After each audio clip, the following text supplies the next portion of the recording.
Hello everyone, this is Cyber Yamo. As you can tell, I found a new bathroom to film in. I thought that filming in a bathroom again would be a nice homage. Is that the right word? Anyway, I'm in my new home with my ex in the bathtub. It's a nice bathtub. I like this bathtub. I never take baths, but I like bathtubs. So today I want to talk about the difference between high schizotypy and autism traits. So I'm going to say from the get-go that I think I probably fit the former. I'm going to talk about my experience as well as just objective differences between the two, but I'm not a professional. This is all just anecdotal. I never cite my sources. I'm not that kind of person, and this is not that kind of channel. This is more of a personal kind of channel where I just talk about my experiences and inner world. But yeah, I'm just going to get into it. So I'll just briefly describe the two.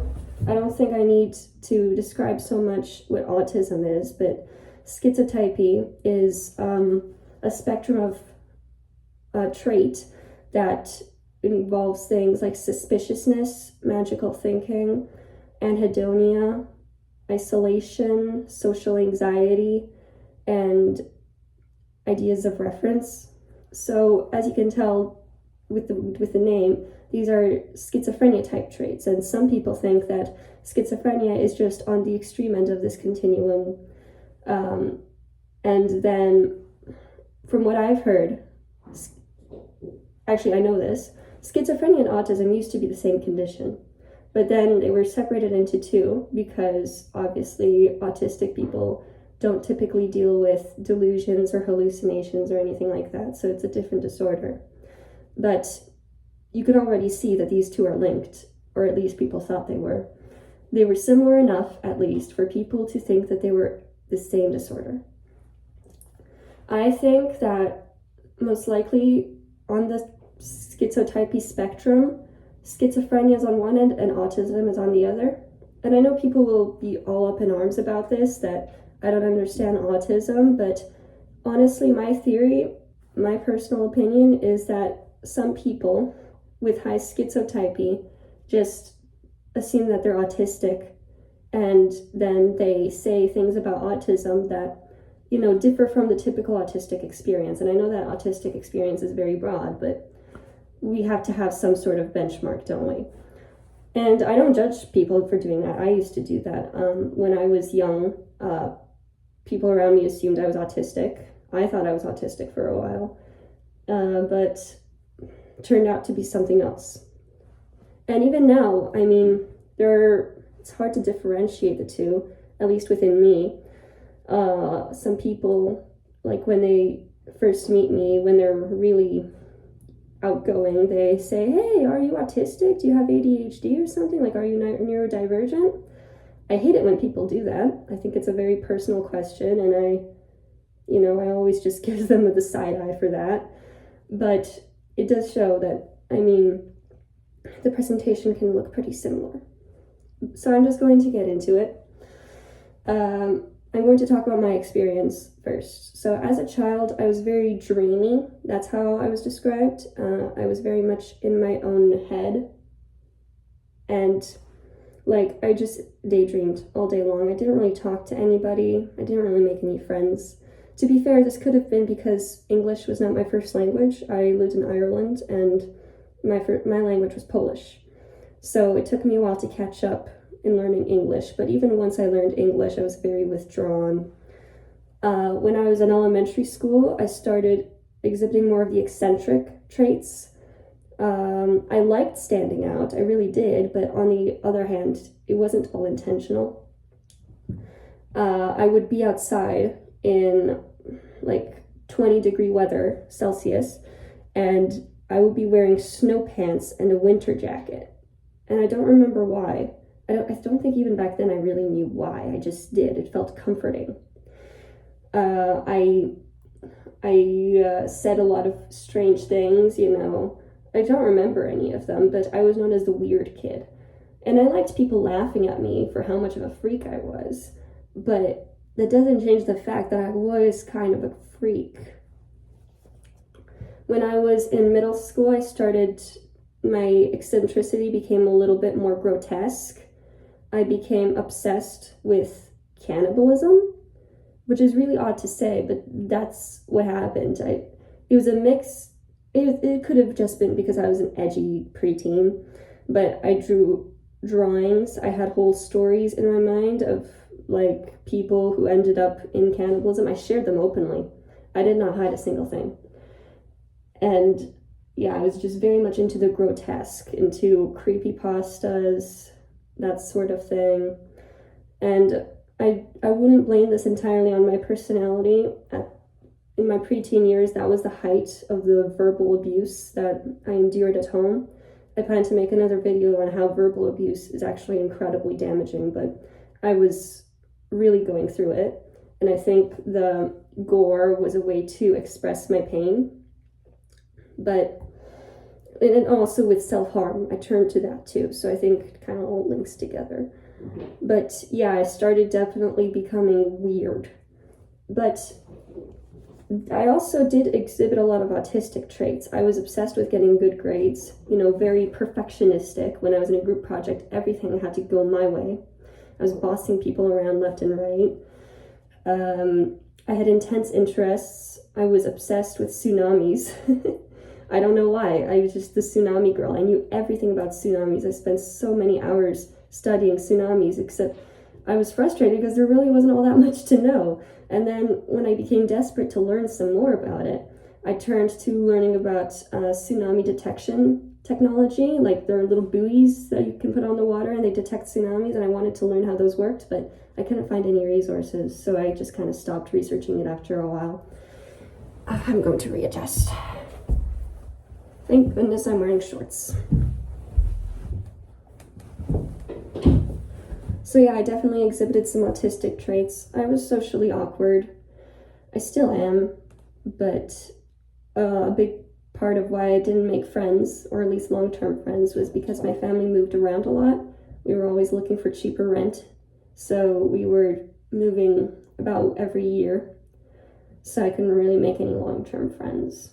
But I didn't start making long-term friends after it stopped, And then COVID hit when I was about 13, I think, 14, and that really changed me. That's when it became clear that what could have been schizotypy or autism traits definitely decided their course over COVID.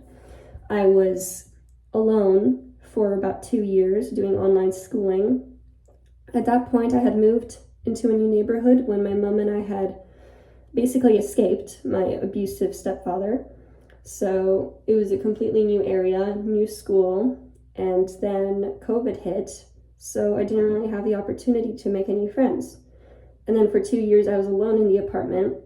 My mom went to work. She talked to me from time to time, but I've never really talked much with my mom. And so I was alone. I didn't even have a computer at the beginning of it. I had to borrow one from the school, but eventually I got a computer. So I withdrew even more. I daydreamed all day, every day. I slept insane hours, and frankly, this is still an issue for me.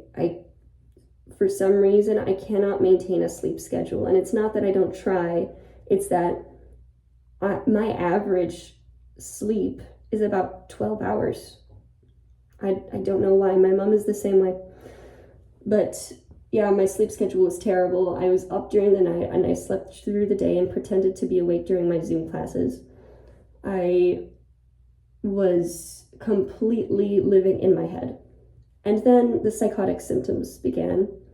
And I think what happened is when I was 15 to 18, that's when the psychotic symptoms were at their highest. And at that point, I probably did have schizophrenia.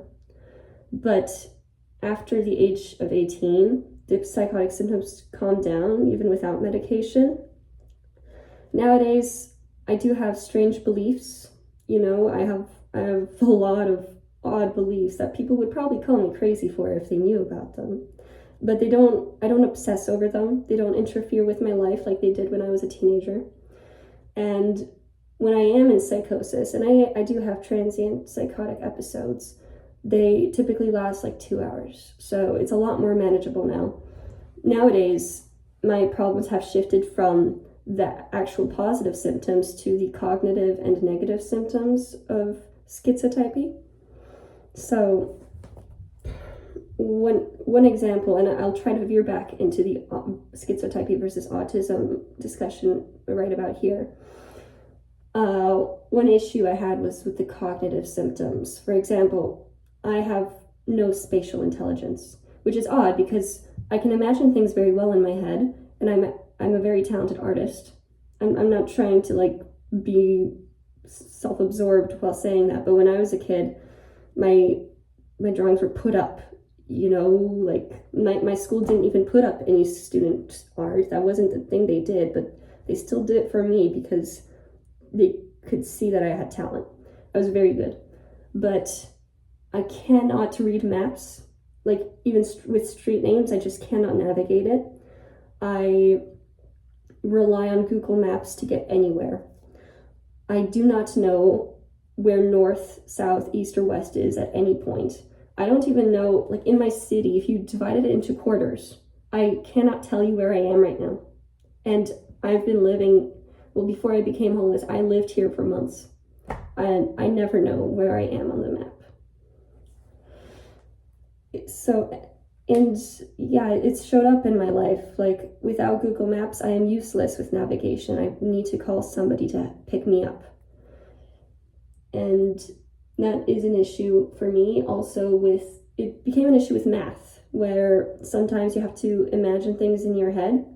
I'm okay with like written math, where I just write things down, here's a number, here's another number, and this is what we do. When things are written down, I can do them a lot easier. But when it comes to imagining things in my head, like I remember hearing a story in math class. No, I think it was chemistry class, but there was this blind mathematician who was able to do a lot of geometry just by visualizing like shapes in his head. That's completely alien to me.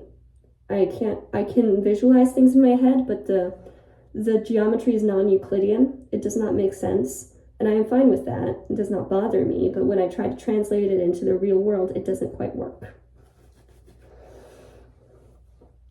And I know that autism can have cognitive issues too.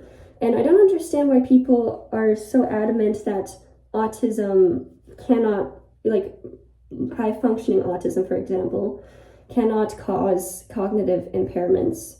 I think it's quite weird that on one hand, we are celebrating the fact that people can think differently, but we cannot accept the fact that maybe there are some weaknesses we have that aren't necessarily in the social sphere or in the physical sphere. Like, for example, maybe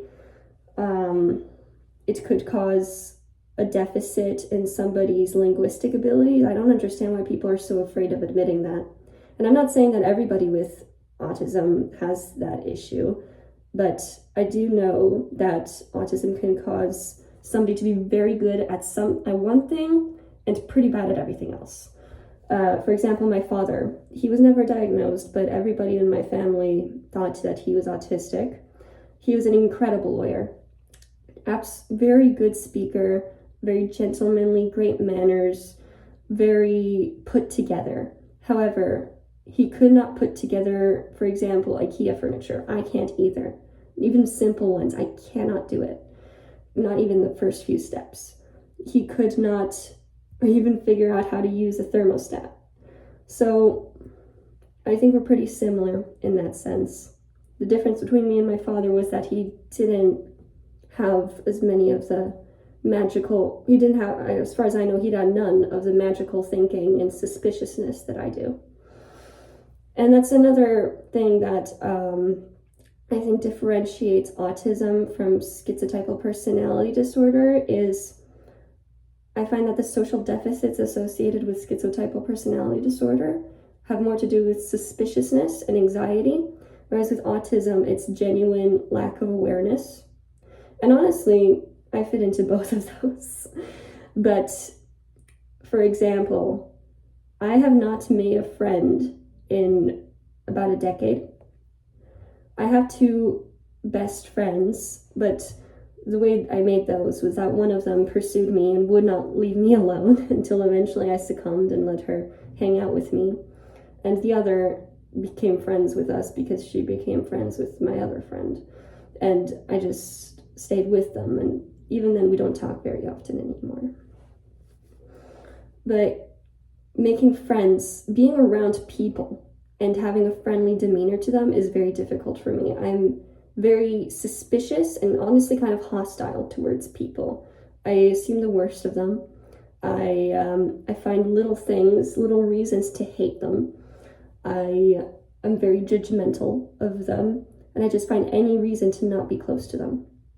If the way I work is either I meet somebody and we really get along and we spend a lot of time together, which happens extremely rarely, or I become suspicious and hostile towards them. I think the issue with me realizing that this was schizotypy rather than autism is that schizotypy, the way that the social deficit is described is social anxiety, and I think that's a little bit misleading.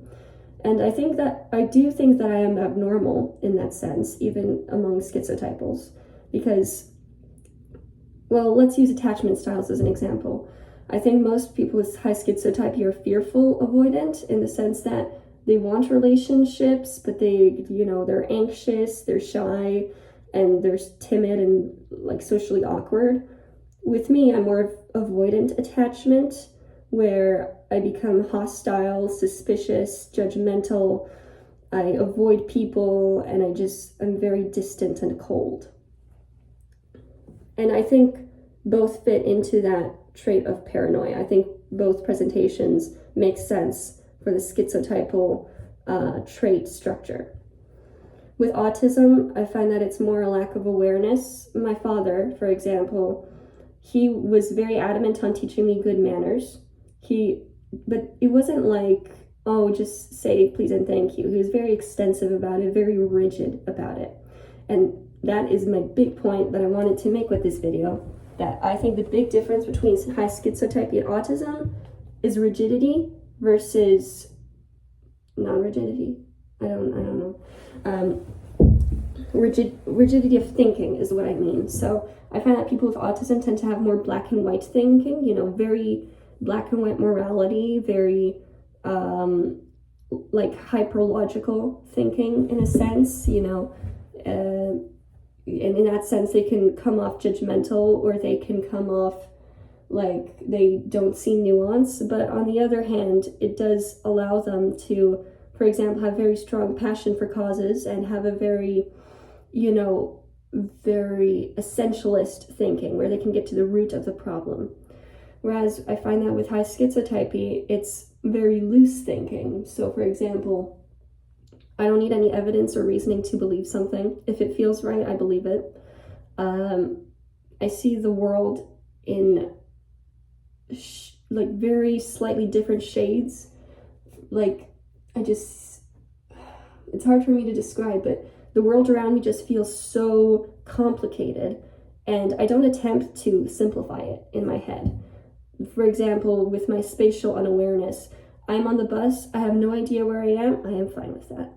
The world around me is chaos, and I accept it as chaos, and I have no issue with it being chaos because I just retreat inwards.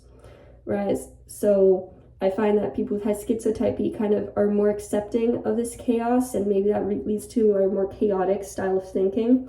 Whereas people with autism, they see a very chaotic and disorganized world around them, and they try to organize it. They try to, sort it. That's the big thing with autism, isn't it? Organizing things, having systems. Whereas I find that with schizotypy, it's very much, all over the place. I think that's about all I have to say right now. I hope you guys enjoyed this video. Let me know what you think about it. Again, I'm not a professional. I'm just speaking from anecdotal experience. These are my thoughts. Bye-bye. Psychotic out.